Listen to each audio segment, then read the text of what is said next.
আসসালামু আলাইকুম। ইবনে ওমর রাদিয়াল্লাহু হইতে বর্ণিত, তিনি বলেন, রাসূল সাল্লাল্লাহু আলাইহি সাল্লাম বলেছেন, কেউ কোনো শরীকি ক্রীতদাস হইতে নিজেকে অংশমুক্ত করলে ঐ ক্রীতদাসের সম্পূর্ণটা মুক্ত করা তার জন্য অপরিহার্য হয়ে পড়ে যদি তার কাছে সেই ক্রীতদাসের মূল্য সমপরিমাণ অর্থ থাকে। আর যদি তার কাছে কোনো অর্থ না থাকে, তাহলে তার দায়িত্ব হবে আজাদকৃত গোলামের ন্যায্য মূল্য নির্ধারণ কর।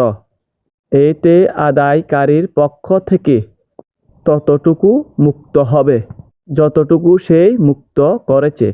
সহিহ বুখারী শরীফ। ক্রীতদাস আজাদকারী। ছোট হাদিসগুলো ভালো লাগলে শেয়ার করে